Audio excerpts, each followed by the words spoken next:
the cosmic grace. Here's Wemby. Step back long two is good. First quarter action. Davis the deep catch. Wembenyama there for the block. Zone pressure from Dallas. Try to slow the advance. Oh my! 7 feet tall. He looks like he's 6'2". Wemby the catch and the finish. Wemby 3 to shoot. Wembenyama fading and hitting. Hit the leaner. So yes, Powell thrust into action. Wembenyama! Oh my! Finish it back in off the bench in this second. Here's Wembenyama after that ridiculous reverse. Yeah, why not? Big gets it into Wembenyama, guarded by Washington. Wembenyama the fake, the reverse. Vanilla with Cordet and Wembenyama. It's a pretty good nickname. Wembenyama working Davis, spinning, taking, hitting, plus the foul. Flag with some haste, surges and gets denied by Flag, lobbing it. Wemby again, able to break it up. No look to the corner. Champagnie, yes. Here he goes. Wembenyama 2 to shoot, leans in, uses the win. Lively, denied emphatically by Wembenyama. It's like playing against your dad in the driveway when you're 8 years old. What do you do?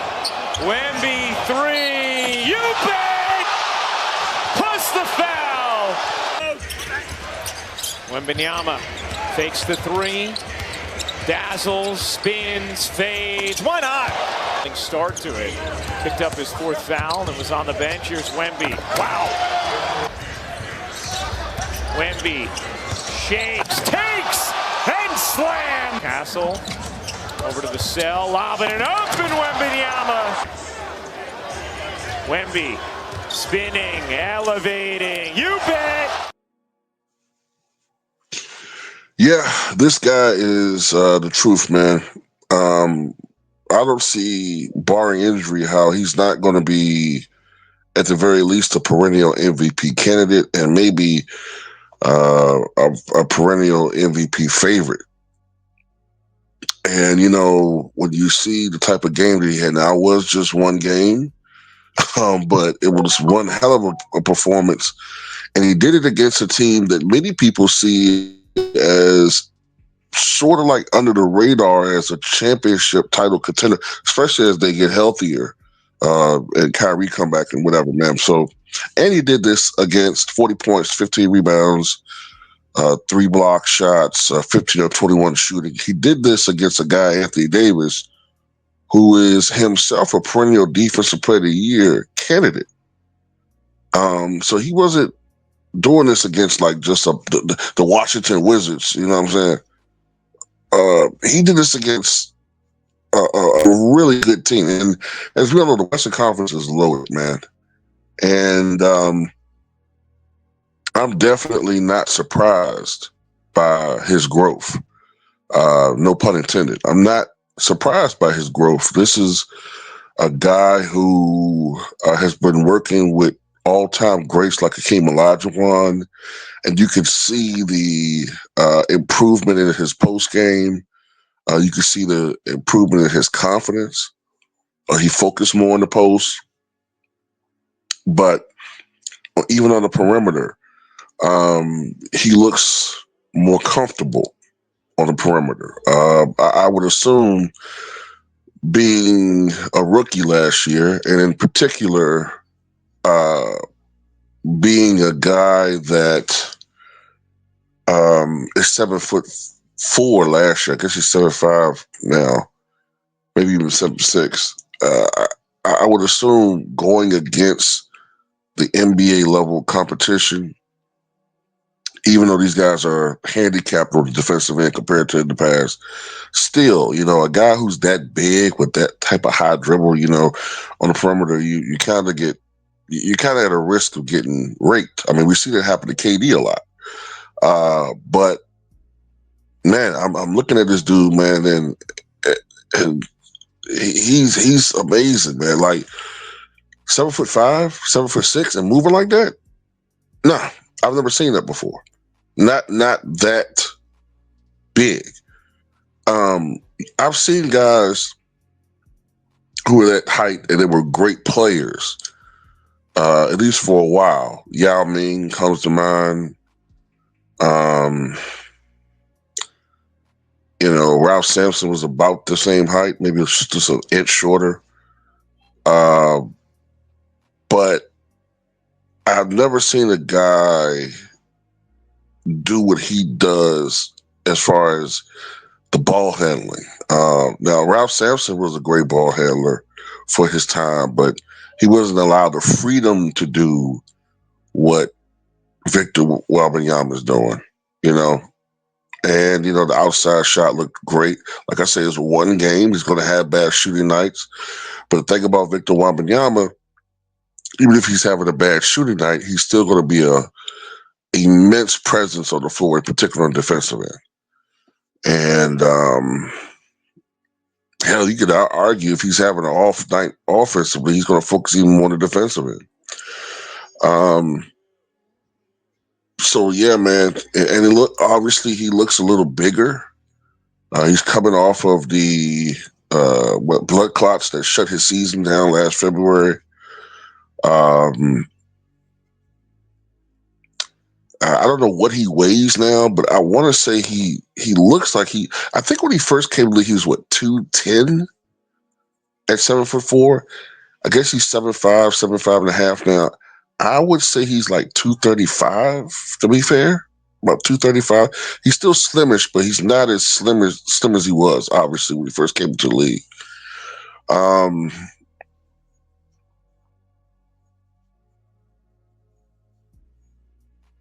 I'm trying to remember. Wait a minute, is this his? This is his third year, right? Or is this his second year? I've lost count. Actually, I think this is his This is his third year, if I'm not mistaken.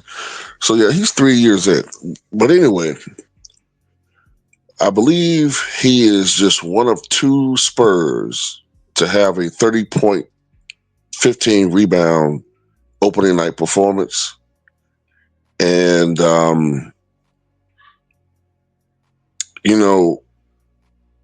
this guy,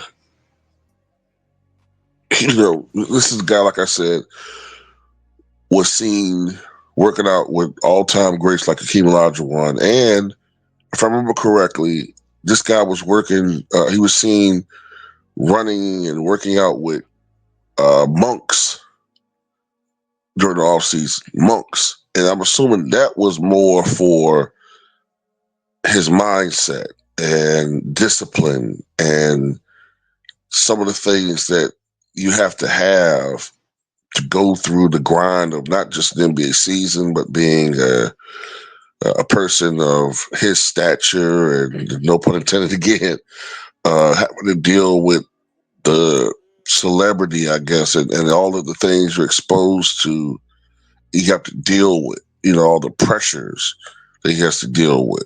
And,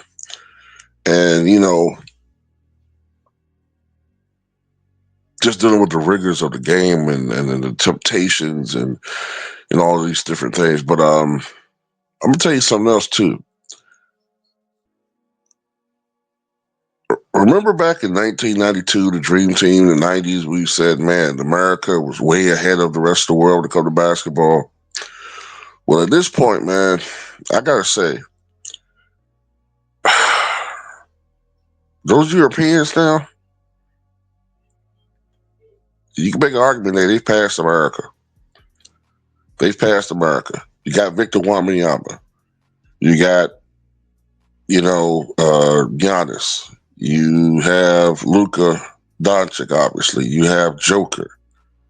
You have some other guys who could be coming, who are coming out of Europe or just outside the United States. And these guys are playing, man. These guys want to be great. And everybody I just named dominates the NBA. And if Victor Wembanyama keeps this up, the Spurs going to have a championship in their future. I don't know when, but it's coming. The only thing I'm concerned about, and this is anybody know anything about the history of the game and players who are over 7'2". all the guys I can think of who are over 7'2", that were great players, and just players in general. Rick Smits, who's good but not great. Rick Smits, Yao Ming, you know, George Mirasan, Manute Bowl, all of them, Ralph Sampson, all these guys I just named, right, were over 7'3", and they almost all of them had to retire early or earlier than they wanted to because of lower leg injuries. And to be that tall, there's a lot of wear and tear as far as jumping up and down and going up and down the court. And, you put a lot of stress on the lower structure of your body compared to other athletes. And inevitably, unfortunately, one of the things that happens is they start breaking down earlier.